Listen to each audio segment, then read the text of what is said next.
I'm Vin. I'm Sori. And we're about to listen to So Far Away by Avenged Sevenfold. Been looking forward to this. I have not. You haven't? It's going to be a sad song. Well, I've been looking forward to it because I keep seeing it coming up on our asks list. Right. And then it seems like it's the third part of the two we already saw. It's the third part of the Rev Trilogy. Yeah. So the first two parts, if you haven't seen the Rev Trilogy, we'll probably have it like right there. If you haven't seen the first two parts, the first one is Fiction, the second one is Save Me, and then this kind of caps out the third one. I know that there are other songs like kind of around that. I think it's Brompton Cocktail or something like that.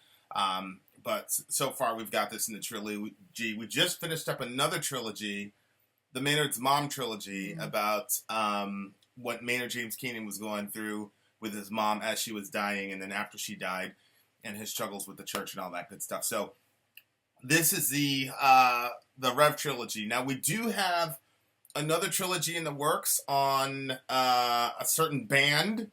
Go to our Facebook page and you'll be able to tell which one it is. But if you have like a series of songs that kind of blend in together and have the same themes from a band, let us know so that we can review those in chunks. This is So Far Away by Avenged Sevenfold. Let's go. Rock and roll. Here we go. You ready? Never feared for anything, never shame but never free. A life that healed the broken heart with all that it could. Lived a life so endlessly, saw beyond what others see. I tried to heal your broken heart with all that I could. Will you stay? Will you stay away forever? How do I live without the ones I love? Time still turns the pages of the book it's burned. Place in time, always on my mind. I have so much to say, but you're so far away. Lands of what our futures hold, foolish lies of growing old. It seems we're so invincible, the truth is so cold. A final song, a last request, a perfect chapter laid to rest. Now and then I try to find a place in my mind where you can stay awake forever. How do I live without the ones I love? Time still turns the pages of the book it's burned. Facing time, always on my mind. I have so much to say, but you're so far away. Sleep tight.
Wow. Wow. It's crazy because the song itself is like, the sound of it is, in my opinion, it's upbeat. The vocals are totally different than the type of music, like the type of vocals we've been hearing. But they're talking about, it's such a sad, you know, Yeah. how do I live without the ones I love? I mean, that's the question. That's one of the ultimate questions, because one of us is going to have to do that, right? I had a dream last night you died. Oh yeah, that's how we woke up. He said. So yeah, so this is the ultimate question. How do you live without the ones that you love, because they're so much a part of your life? Mm-hmm. You know, the top half of the song, when he was talking about, I tried to heal your broken heart. It's very interesting because he had a heart issue. Is what ended up, you know, instigating the suicide, or if he really killed himself. I don't know, and I don't want to say definitively, because if you don't know, you shouldn't. Mm-hmm. But when you compare it to what he was saying in fiction, what Rev was saying in fiction, which is, you're going to find your way, you're going to be all right. Mm-hmm. And then here, you know, this is them saying you're so far away, you're away from us. Yeah. It makes me wonder if he had other issues other than just his heart issues. Oh. Because when it says we try to heal your broken heart. Yeah. You know, what was very interesting to me about the video, especially the second half of the video, was beautiful and terrible at the same time, Mm-hmm. which is what it means to be a human being, right? In a fallen world, was how close they were to each other, and how, you know, they're kissing each other. I know, when they had their faces on each other, and like the way they were hugging each other, like you could see it was deep. And you see a lot of bands talk about brotherhood, and of course, if you're touring all this, of course, you know, it's a brotherhood. Creates that, yeah. But I think that because he was basically given, hey, you got it till about 30 and you're done. Oh man. And so on the one hand, that's a curse, but on the other hand, it's a gift in the sense that you and the people that you know and that you love, if you know you only have a couple years with this person, you're gonna be more apt. You're not gonna do all the, just to be honest with you, the male bullshit that happens because you're a tough guy and you're not expressing your emotions. You have people that you love, and you know, I'm a rock star, blah blah blah. You know your friend's going to die by 30. You're going to be a lot more open with how you express yourself. Right. And I think that's a beautiful thing, because a lot of people, you know, we're not like that. You know, everybody has their games and their, you know, everybody has their games and their masks and all the rest of it. Well, David in the Book of Psalms says, teach me to number my days. Right. So when you do, it affects you differently. I liked at the end where he says, I love you, but like it's like, it's not like in the mix, like what you're saying. It's not like in the big mix of all this like intense music, blah, everything is kind of calm, and he's just saying it straight out without hiding behind anything, because I think a lot of times people love each other, but they just won't say it because, like you say, the macho thing, you do whatever, you know, the insecurities or the loss of control, all these different things, and why people don't actually say how they really feel to each other and about each other. Mm-hmm. I thought it was crazy when he said, I love you, you were ready, the pain is strong and the urges rise.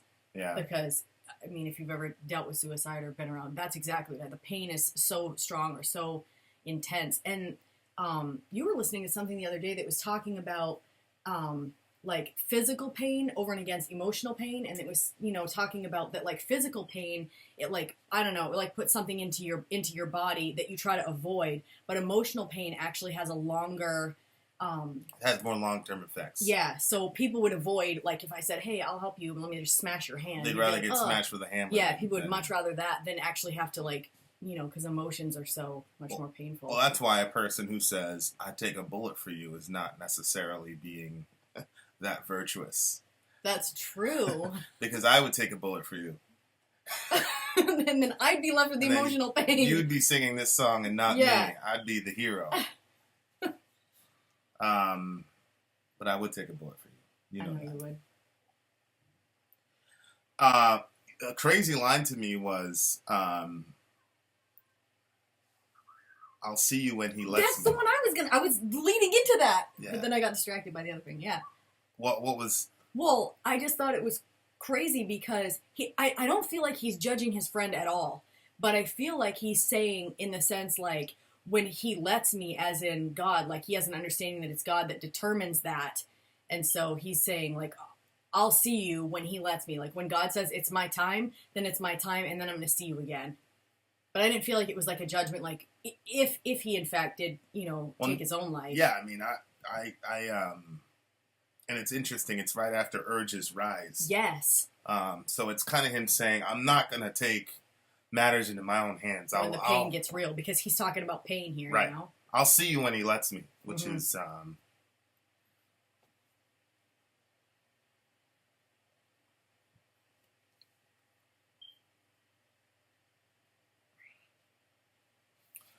I just have people that, that's a good line. It's a very good line.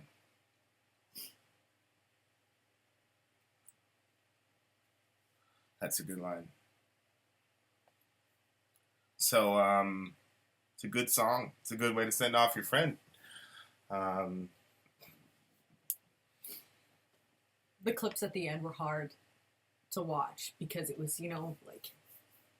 him in his youth, Well, in the music video, as it progressed, like, just seeing that, like, I've always been fascinated by the way that boys interact with each other. Yeah. How they'll fight with each other, but then they're the best of friends, and, like, just watching how they did everything together, including, I don't know if they were stealing that alcohol or if they were underage and got... Well, they were but underage, like something so was I'm going sure they on. were stealing it. But, So, just the way that they took it off, and then they took off running, like, that, just the thick as thieves. Yeah, I remember we were at a basketball court one time, and these two guys, they were yelling at each other. These two guys on opposite teams were yelling at each other, and it looked like it was going to get physical. I was like, oh no, and this isn't good. I said, you remember what I told you? You basically said that it was going to be all right. Like I said they love each other. Yeah. Yes. They're, yeah. And I was like, I don't know. And then as it progressed at the end, everybody was cool. I was like, what? Girls are not like that. Like, It's going to keep going. I had a friend who, growing up in Florida, we were, Florida, you play baseball and sports, like, from sun up to sundown. You get all this daylight. So the first time we actually played a game together, like, it literally came to blows and there was blood and all the rest of it. Seriously? Oh, yeah. But then after that, like, the three of us were thick as thieves, like, we were, like, inseparable. And, and they're both gone now. So, it's a crazy thing. It's the last thing I'll say because I'm done with this video. So on the one hand, it's like, okay, you're talking about life after death, right? And you're talking about, oh, I'll see you again. And on the one hand, people are like, oh, this is wishful thinking, right? Like, oh, you know. But on the other hand, it's like the depths of relationships and how they affect us, and even if I didn't grow up the way that I grew up in a religious household, and these guys don't strike me as particularly religious people, but like, the power of this is so corny, but the power of love, the unspeakable, whatever the bonds are, like, even when we talked about relationships that we were in previously, and they're not with us anymore, and we're together, but we still love those people. You're never going to stop loving them. And how, like, that works on a continuum, like, it just, to me, seems impossible that this would be it. Right. Right. And I do think that, definitely in this life, we're never going to stay young forever. We're all dying. You had a dream that I died. I'm probably not going to die today, but I'm going to die one day, right? Like, all of that is real, and I do think that love goes on forever, and energy and consciousness, all that goes on forever. and it comes back in different forms that are going to be awesome and cool and surprising. And I think that, you know, our faith that's the coolest thing, right? Mm-hmm. It's this idea that they lost their best friend, you know, Jesus, and then he showed up again, Mm-hmm. and he was like, touch me, like I'm Right. real. And it's like, okay, like maybe, you know, maybe it's gonna be like that, you know. So. I think too that on a subconscious level, like all of us have this kind of concept of a type of resurrection, because after the person dies, you see them in your dreams. Sometimes, like, it always happens to me. Every time somebody dies, I see somebody else at the funeral that kind of resembles them, and I'm like, oh my gosh, they're not dead, they're right there. And then I'm like, whoa, no, that's not it at all. But there's this, like, I don't know, like, even, you know, sometimes you watch movies and you're like, well, maybe the person's not really dead, maybe it's gonna come up, and you know what I mean? Like, there's this kind of, like, I think secret hope in all of us that the end is not really actually the end, but that there is something beyond it, because like you said, there's too much to let it just all go into nothingness.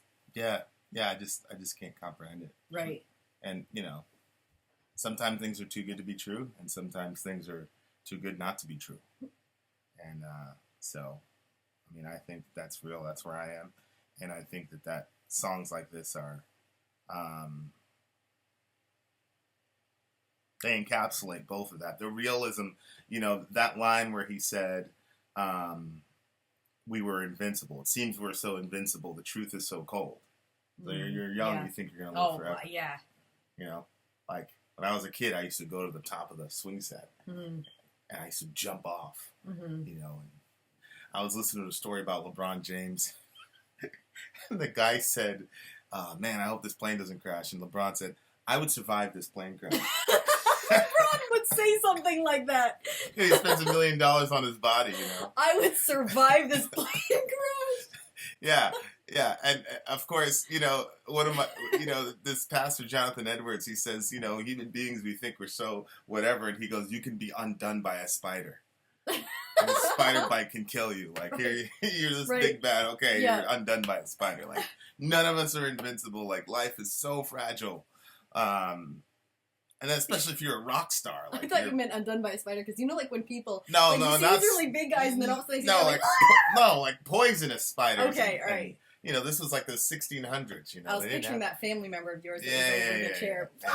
He's gone. I'm like, whoa. No, he was like literally like you could die. Okay. Know, like because this is 1700s. You know, they didn't have all the medical advancement. Whatever.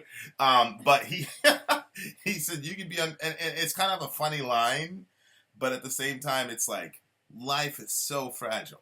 Mm-hmm. You're not invincible. You're not gonna live forever.